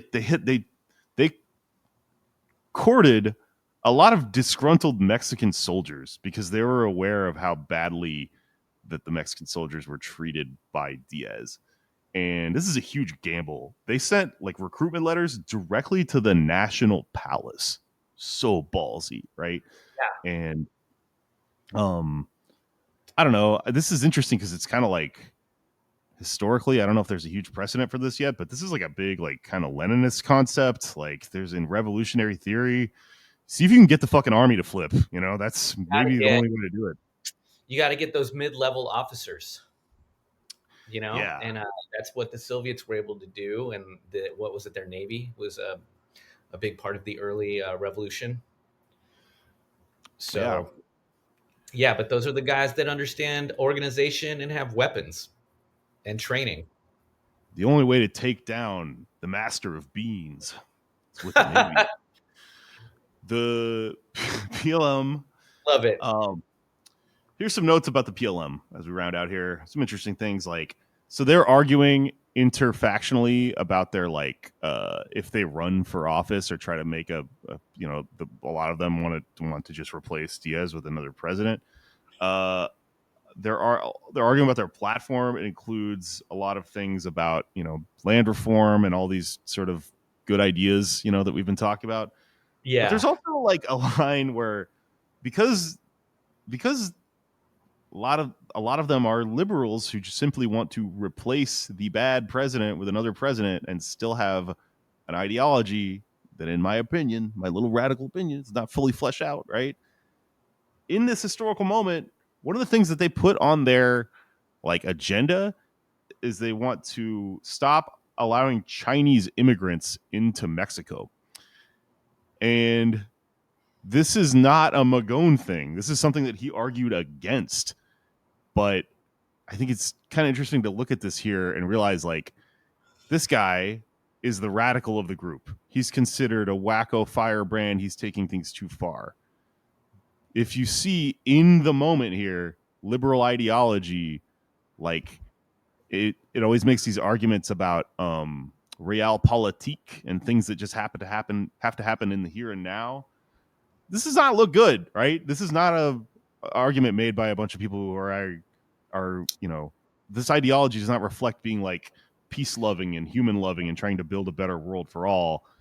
This is probably something that was popular at the time in Mexico because you're able to scapegoat a certain type of immigrant as a threat to the economy or whatever, and not the actual threat to the economy, which is the way that the economy is laid out, which is the system of capitalism, right? So liberalism to me is always who can we kick out of the lifeboat? What's acceptable sacrifice, and where we can still pat ourselves on the back and think that we're virtuous. Totally. And that's the idea, that's even, I'd say among neoliberals in the US, where they're like, we want everybody who has merit to get at fair wages. Not everybody should have a house, right? Or not everybody should be employed, but if you work hard enough, we want to make sure that you have access. Yeah, and with what's going on with immigration here right now, I've seen some stuff online of people who I think kind of are very much soothing themselves and telling themselves that they're good liberals in approaching this a certain way. This is a moment where you can make a big Instagram post and talk about how you don't support the ICE raids, right? But there are these little caveats when people say, now, obviously I support them in the case of dangerous criminals, right? Things like that. Right. You go, that's a trick. You got tricked into putting a condition on this. And when the Democrats get back in office, they're going to just take advantage of that condition to keep the system in place going, and by calling people dangerous criminals who aren't dangerous criminals. But also, I'm going to throw a hot take out there. I don't believe the dangerous criminals, the way to solve that problem is to fucking deport them to another country and just make it somebody else's problem. That's a human being. We're trying to build a place and a world here that takes care of these problems on its own. That actually is still a bad problem to just go, oh, you're a dangerous criminal. Okay, well, now we're going to support the system of population management by using you as a scapegoat. El Salvador became, had the highest crime rate, murder rate for years, which is why Bukele was able to come into power and create this authoritarian state with no due process. But all of those people who became the origins of that crime were MS-13, which is a United States product, right? It's that gang started here among the children of the refugees from the civil war in El Salvador. So we deported those gangbangers, and then they go back to their little villages in El Salvador, and they're like, "What up? We're gonna set this up just like we did back home in LA." And that it was the origin of the crime wave. We exported violence. Yeah.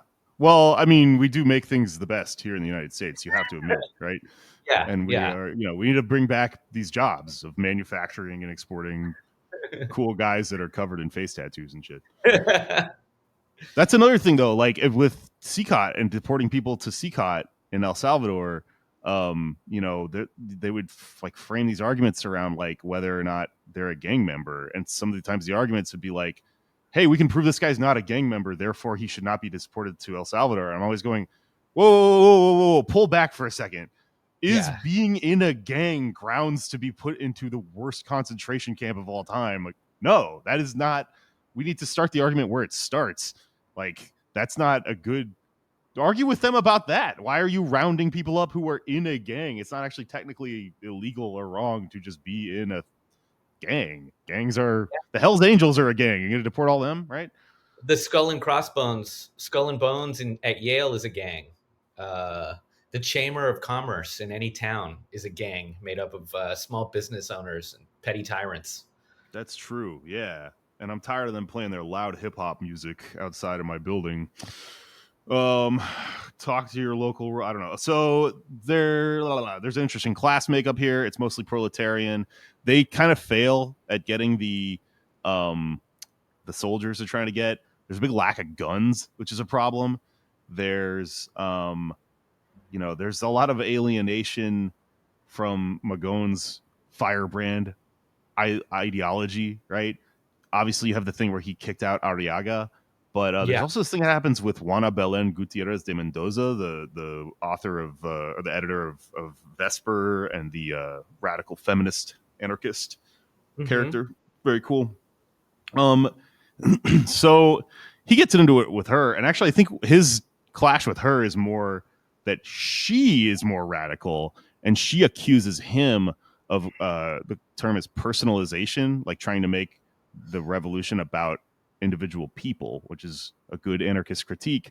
I don't know if it's hard to say what's true. The feeling doesn't strike me as real. I don't know, who knows. Doesn't seem like a thing that he's into because he's such a radical anarchist, but she's saying like, no, it needs to be this broad, non-personalized thing. And she's accusing him of that. And so listen, obviously I love Ricardo Flores Magón. None of these people are perfect. He's definitely an asshole. He called her a lesbian. And like the first time I read this, I fucking laughed because I thought he was just being a dick. And like he's like got into a fight with someone and he's like, well, she's a fucking lesbian, man. And her girlfriend, and names the woman or whatever. But I've read through this a couple of times now, and actually it kind of sounds like she was a lesbian and he outed her, which is worse.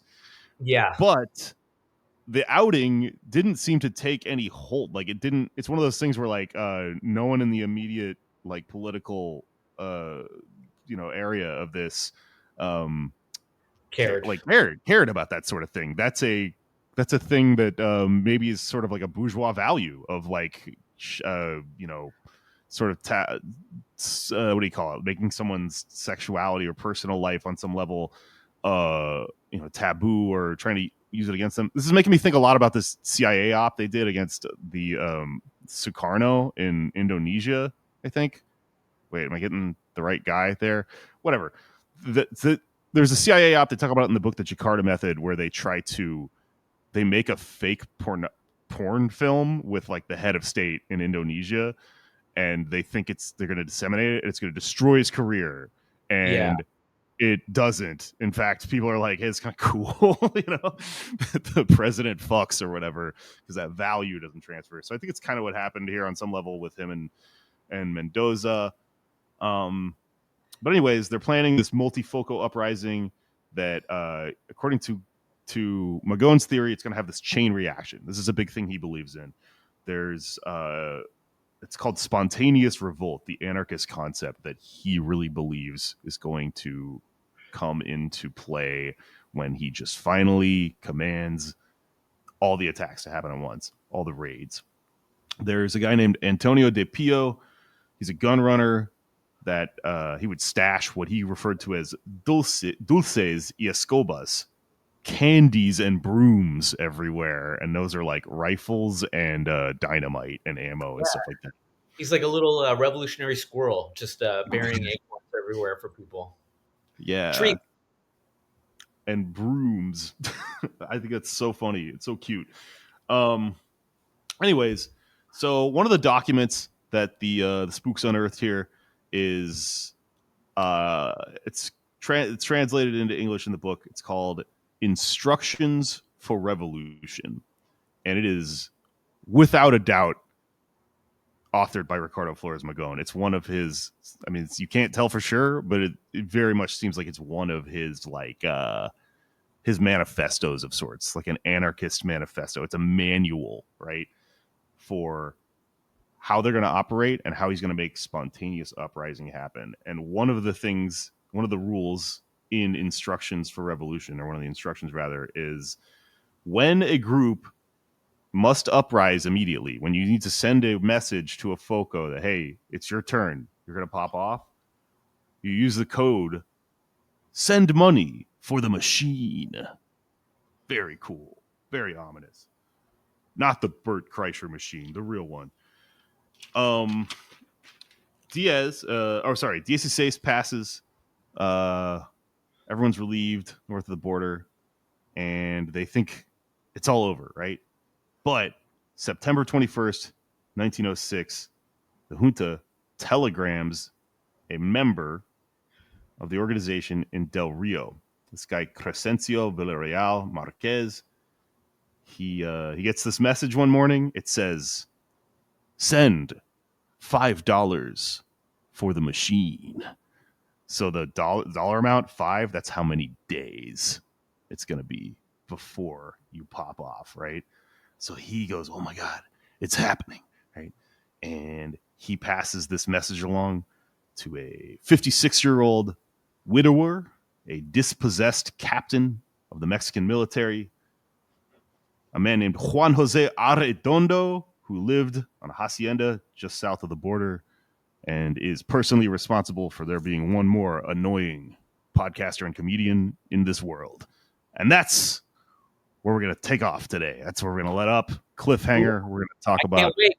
5 days until the revolution, if everything works out for Mr. Magón. Yeah. And of course, it obviously did, which is why everyone knows who he is today. Yeah, that's right. But, Juan Jose Arredondo, my great grandfather, he's going to be the guy who raids Jimenez, Jimenez, and kind of arguably kicks off the Mexican Revolution. I'm not trying to brag or anything, but it's pretty cool, right? Hell yeah, man. Anyways, that's what we're gonna let up today. We're gonna continue the story sporadically as we're able to here. Thank you for listening. This is the ongoing story of the Magonistas, the anarchists who started the Mexican Revolution. And we'll be doing it in installments throughout the show. You know the deal, right? I thank you, Gabe, for joining me and listening to me talk about all this shit and interjecting and giving your commentary and thoughts. It's always welcome. Where can people listen to you and more of that? Okay, well, you can check me out on Halal Cartels, which is my podcast with Samir Nassim. And if you're in New York City, we have shows every Wednesday night at 10 p.m. at Pete's Candy Store in Williamsburg, Brooklyn. So that's it. And find me on Instagram at Gabe, GABEPAC, and then the number 1, Gabe Pack 1. Love it. All that will be in the show notes for you to follow Gabe. And if you are here in Los Angeles and you are interested in this sort of thing at all and want to stick it to ice a little bit and help us out, you should come out to a show I'm doing. I'm throwing a show on July 25th in a couple weeks here at the Lyric Hyperion, an excellent indie comedy venue here in Los Angeles. They hit me up after I counter-doxed a dumb right-wing Twitter account, and it was all very funny, and we decided to use the publicity from it, the little viral momentum to try to raise some money for resistance against ICE. I've decided to raise money with my show for the buyout fund for the vendors who are being targeted in my old neighborhood, MacArthur Park. It's where real ass people live and work on the street and sell great stuff. I used to buy stuff off the street off these people on my way to work all the time. It breaks my heart that there is a fascist Gestapo coming and scooping these people up and kidnapping them. So one way to help out these families that live in this hardcore neighborhood in Los Angeles, Westlake MacArthur Park, is to fund these mutual aid funds that just get them by. They just pay their cost of living for a little bit so they can weather the storm here while ICE is in Los Angeles. And that's what we're going to be raising money for. And I'm hopefully going to be able to do it with help from some more famous and more funny friends of mine. It's not just me. I've got James Adomian, the legendary voice actor, comedian, the guy who does, fucking Sebastian Gorka on podcasts and stuff like that. And it's been on every TV show ever and stuff.